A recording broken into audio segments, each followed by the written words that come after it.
This is Big Leagues Country Roads Rankings. Yoo-hoo! Good afternoon, everybody. I'm Travis Big League Berardi with this week's Big Leagues Country Roads Rankings, the top 10 small school football programs in D5, D6, and D7, brought to you by Knox Community Hospital. Thank you, as always, to Knox Community Hospital for sponsoring this segment, this crazy segment with this crazy guy right here, Big League Berardi, KMAC Trav, Big Mac Trav, Joe Lenardi Berardi.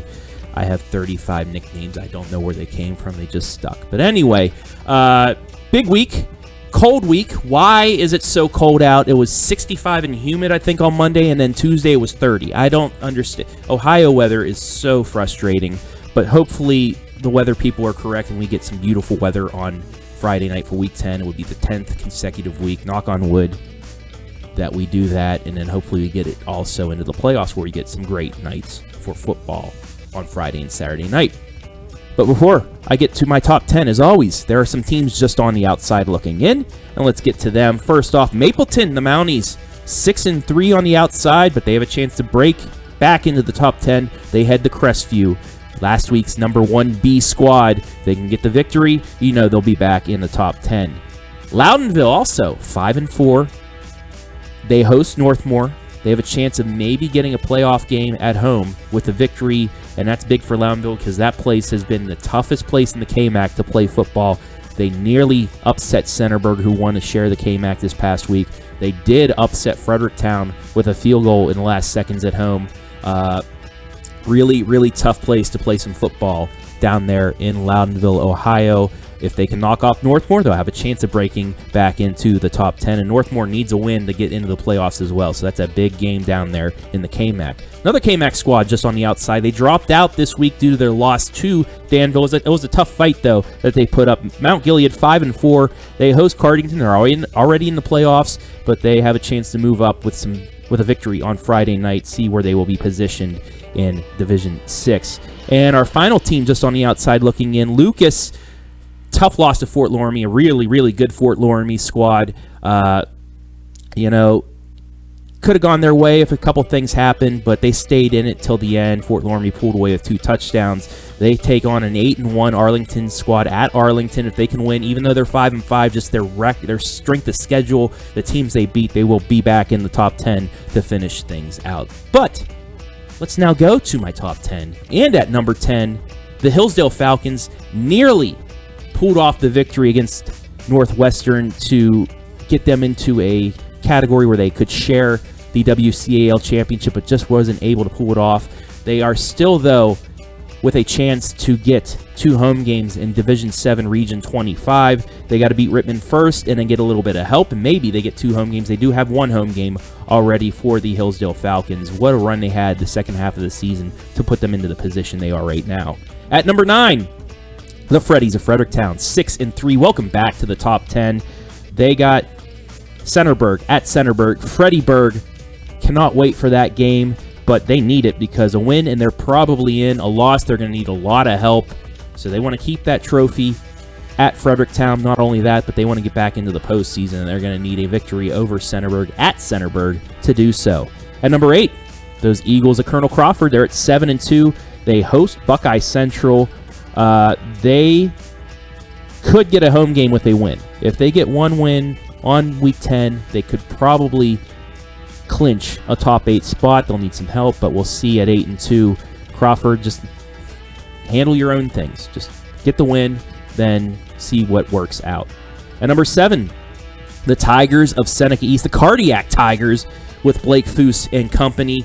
They go to the biggest test of the season, carry the streak, a Northern 10 championship on the line, and a home game as well. If Seneca East can pull off the biggest upset in Ohio, they could get a home game and a Northern 10 championship. I'm so excited that the video is just skipping around right there with the Seneca East Tigers after that walk-off touchdown against Mohawk. But Seneca East, 7-2, they are at number 7, and they will vault up in the top 10 if they can pull off the upset on Friday night.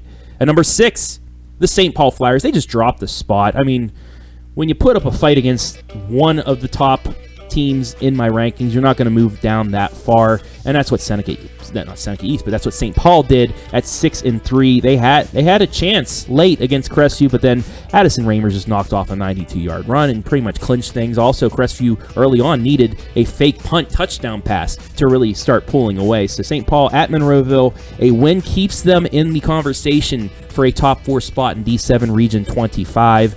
We'll just have to wait and see if they can get the victory and if a couple teams ahead of them can lose. But they are at home for 1 game. We'll see if they can be in there for 2. At number 5, Danville. The Blue Devils, big win over Mount Gilead. They are 7-2. They will travel to East Knox for Devil Dog. A win gives them a top 3 finish in D7 Region 25 and gives them 2 home games at Danville. And this team, it looks like that team a few years ago that had regional final appearances, state Final Four appearances. It seems like Danville is back. You know that everybody's yelling, Texas is back. Well, Danville is back, and it's for sure. It's not like Texas being a fluke almost every year. Hook 'em horns. Ha. Anyway, but Danville, number 5 team, taking on East Knox Devil Dog. It's always a tough game, though. Doesn't matter. Throw out those records because you're heading to Chet Looney Stadium. That place is going to be packed. And we'll see if Danville can pull off the win, go 8-2, and get a top 3 finish in their region. At number 4, another team that's fighting for a championship, the Fighting Dane Normans of Highland, the Fighting Scots. 7-2, they host Clear Fork for the MOAC Championship. And let me think, who was it that said this was going to happen? Oh, that's right, myself and Hayden, who's producing right over here off to the side of the screen. Shout out to Hayden all year for my Country Roads rankings, doing a very good job. Good job, man. Anyway, he had Highland winning it in that Week 10 matchup. I have Clear Fork winning it, so we'll see who is the smartest out of the 2. But this is why we got our job at the OH Report, because we can predict this stuff, and we just feel really good, and we're going to continue to ride this because this is probably the only thing we're going to predict right, at least for this season. Anyway, they're 7-2. They're at number 4. I don't know what I'm talking about right now. Clear Fork, if they beat them, they will get 2 home games and that outright MOAC championship. A loss, they will have 1 home game, and they'd need a lot of help to get that second one. Now to number 3, the Fighting Tyler Johnsons of Centerburg clinched at least a share of the KMAC last week. They're 8-1, and Freddyburg, it just slipped through their fingertips last year, that new trophy. But they get Fredericktown at home. They can clinch an outright KMAC championship on Friday night in the game. You'll see live and free with myself and Brian Skoronsky. We are pumped to be back down in the heart of Ohio for that game. But Centerburg, a victory almost locks up 2 home games and the outright KMAC championship. So win, and you are going to be at the heart of Ohio for 2 more games. You know, LeMaster and Johnson and company want 2 more games at home, especially for that senior class. Now to 1A and B together, because it hasn't changed since, the beginning of the season. Cary and Crestview. Crestview 9-0, Cary 9-0. Both teams 1-2 in their region right now. Cary with a win locks up number 1, no matter what. Crestview with a win locks up number 2 if Cary wins. But if Cary were to be upset by Seneca East and Crestview were to win, Crestview would be number 1, Cary would be number 2 or number 3. No matter what, both teams are going to be at home for 2 more games, and it seems like they are in a collision course for the regional championship, a spot in the state semifinal. And I think the last 2 years, what was it? A regional quarterfinal 2 years ago, a regional semifinal last year, and this year it's probably going to be a regional championship. It just seems like destiny that these 2 teams once again could be 10-0 once again and fighting for a spot to move on in the postseason. All it takes now is who's going to be my Country Roads champion out of this. Well, I was thinking about it, and because everything's so close, we're probably going to be like what coaches poll and the AP poll does in college after the bowl seasons when they come out with their final rankings. And that's what we're probably going to do here at the Country Roads rankings for 2 reasons. One, if Cary and Crestview both win, it's going to be really tough for me to determine who's going to be the champion. So why not let them play it out? If they do meet for a regional championship or a regional semifinal appearance, let's make it for the Country Roads Championship. So if both teams take care of business next week, it's probably going to be whoever makes it further or whoever wins in that matchup for the Country Roads Championship. Now, if somebody does win and the other loses, well, you'll know your champion right there. If both teams lose, hey, Centerburg might have a backdoor into the championship themselves.